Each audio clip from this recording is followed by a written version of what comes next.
इस्लामाबाद और लाहौर जाने वाली जो मोटरवे है, वहाँ पे एक बहुत ही अफसोसनाक वाक़या पेश आया। एक ही गाड़ी के अंदर से 4 डेड बॉडीज़ मिलीं और एक ही फैमिली की वो डेड बॉडीज़ थीं। अब ये सारा मामला हुआ कि आप सोशल मीडिया के ऊपर देख रहे होंगे, उसकी डिटेल्स मैं आपको बता देता हूँ।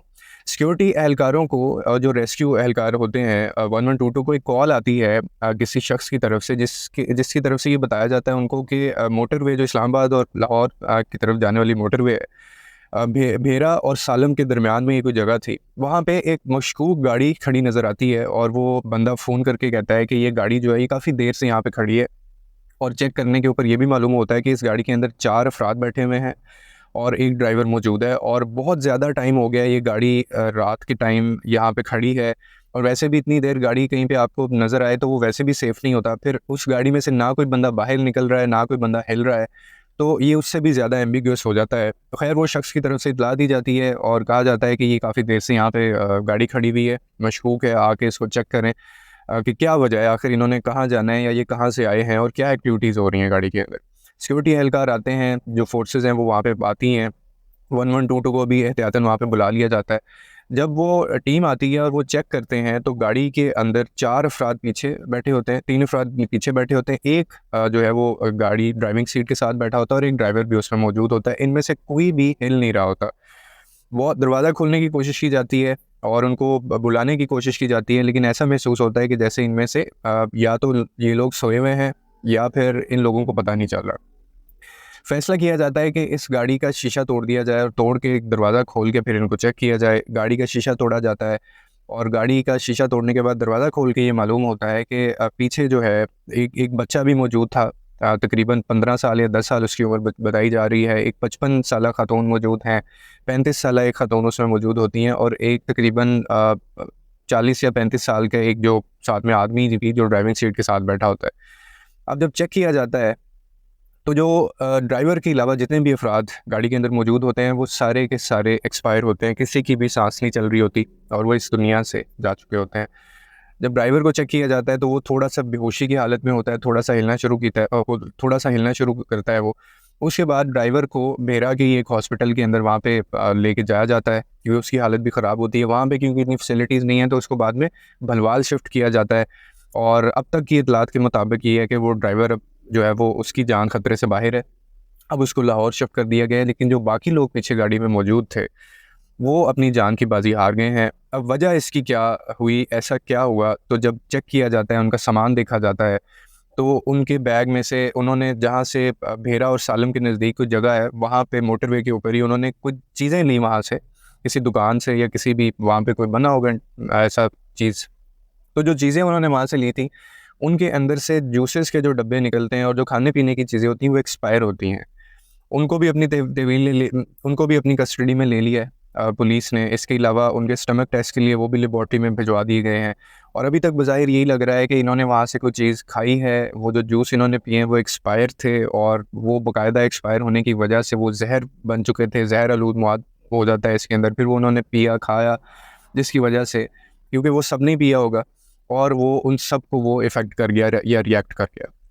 अब इसकी तहकीकात मज़ीद की जा रही हैं, वो कहाँ से इन्होंने चीज़ें ली थीं और वहाँ पे दुकान ऑफ़ कोर्स उसको चेक किया जाएगा, उसका लाइसेंस चेक किया जाएगा। लेकिन उससे भी ज़्यादा इम्पोर्टेंट सवाल ये है कि पहले तो ये है देखें एक ही फ़ैमिली के वो ग़ालिबन जब ये तफ़सीलात आई तो पता चला कि वो अपने भाई के पास जा रहे थे, लाहौर शायद या कहीं और, मिलने जा रहे थे। लेकिन क्या वाक़या देखिए उनके साथ पेश आया। अब इसकी रिस्पॉन्सिबिलिटी ये किसकी गलती थी?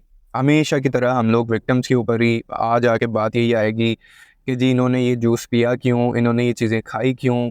कोई उस दुकानदार को पूछने वाला नहीं होगा क्योंकि वो ठेके पे होते हैं। मोटरवे के ऊपर या इंटरचेंज जो है वहाँ पे जितनी भी चीज़ें हैं वो ठेके पे होती हैं, सालाना या माहाना कुछ ना कुछ वो दे रहे होते हैं गवर्नमेंट्स को। वहाँ पे इसके अलावा जो मोटरवे की सिक्योरिटी या चेकिंग जो है, जो ये खाने-पीने की चीज़ों को चेक करने वाला जो भी इदारा है, उसकी क्या रिस्पॉन्सिबिलिटी है और क्या हमारे पाकिस्तान में चेक एंड बैलेंस बिल्कुल ख़त्म हो चुका है? हम कब तक विक्टिम्स के ऊपर हमेशा ब्लेम डालते रहेंगे? कब तक हम लाशें उठाते रहेंगे?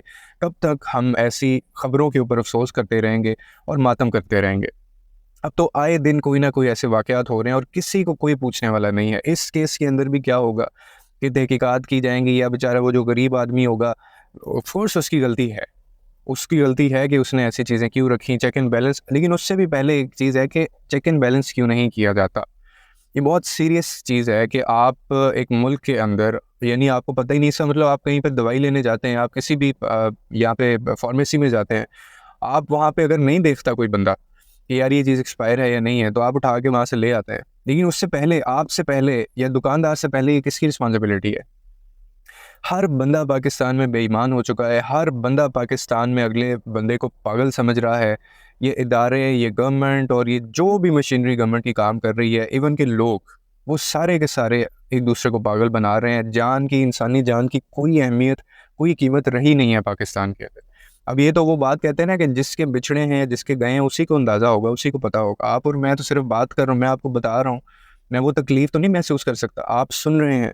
आपके क्योंकि घर के अफ़राद नहीं थे, लेकिन वो मेरे घर के अफ़राद नहीं थे, लेकिन जिस घर के वो अफ़राद होंगे, उनकी तो ज़िंदगी उजड़ गई ना। यानी 4 लोग आप देखें, बीच में खातून, 2 खातून शामिल हैं, 1 मर्द शामिल है, 1 बच्चा शामिल है। क्या गलती थी उनकी कि वो पाकिस्तान में रहते थे? क्या गलती थी उनकी कि वो जा रहे थे अगर अपनी बहन के घर मिलने, खुशी-खुशी जा रहे थे, तो रास्ते में उनको भूख लगी, उन्होंने ये गलती की कि गाड़ी रोक के उन्होंने पाकिस्तान से जो है वो मोटरवे के ऊपर से चीज़ें ले ली। ये गलती थी उनकी कि उन्होंने एक्सपायर जूस क्यों पी लिए। लेकिन हम कब तक हम लोग इन चीज़ों के ऊपर रोना रोते रहेंगे? ये हमारे मुल्क के मसाइल हैं और हम लोग अभी तक इन्हीं चीज़ों में से बाहर नहीं आ रहे। अब तहकीकात तो खैर इसकी हो रही हैं, अब देखें इसका क्या होता है। लेकिन ये बहुत बड़ी एक लर्निंग भी है कि पाकिस्तान जैसे मुल्क में आप रह रहे हैं, आपको पता है कि यहाँ पे मतलब हर बंदा एक दूसरे से इतना तंग है, पागल बना रहा है, और गवर्नमेंट किसी और चक्कर में पड़ी हुई है, सिक्योरिटी फोर्सेस किसी और चक्कर में पड़े हुए हैं, इदारे कोई और काम कर रहे हैं। हर बंदा अपनी मदद आप के तहत ज़िंदगी गुजार रहा है पाकिस्तान के अंदर। तो आपने खुद ही देखना है। कोई, अब इसका मतलब है कि हम बाहर से चीज़ें भी ना खाएँ। अब इसका मतलब है कि बाहर से आप, कोई दुकानदार हो, कोई रेस्टोरेंट हो, कोई चीज़ है, इसका मतलब आप ज़हर खा रहे हैं। लेकिन ये कब टाइम आएगा कि जिसकी असल में अकाउंटेबिलिटी है, वो अपनी रिस्पॉन्सिबिलिटी ऑन करेगा, वो अपने ऊपर लेगा और वो इसके ऊपर बाकायदा क्रैकडाउन शुरू करेगा। ये ऐसा कब होगा? कब तक हम अपनी जानें गँवाते रहेंगे? और इंसानी जान की कीमत जो है ना, एक इंसानी जान की कीमत का आपको अंदाज़ा नहीं है, और हमारे यहाँ पे मामूल बनता जा रहा है। आए दिन कोई ना कोई ऐसा वाक़या पूरी दुनिया के अंदर, न जाने क्या हो रहा है, मुझे तो समझ नहीं आ रही। ख़ैर, मज़ीद अगर कोई वाक़ये की अपडेट आती है तो ज़रूर आपके साथ शेयर करेंगे। अभी तक की ये इत्तलात हैं कि ये मामला था और ये वजह बनी थी, और कन्फ़र्म हो गया है कि वो 4 लोग जो हैं उनकी डेड बॉडीज़ भी भेज दी गई हैं। लेकिन वो ड्राइवर जो है वो या उसने कम पी लिया होगा या उसने खाया पिया नहीं होगा। यूजुअली हमारे होता भी है ना कि हम ड्राइवर्स को जो है वो देते नहीं हैं चीज़ें, तो शायद इस वजह से वो उसको कम मिकदार में मिला होगा। ख़ैर, उसकी जान जो है वो ख़तरे से बाहर है।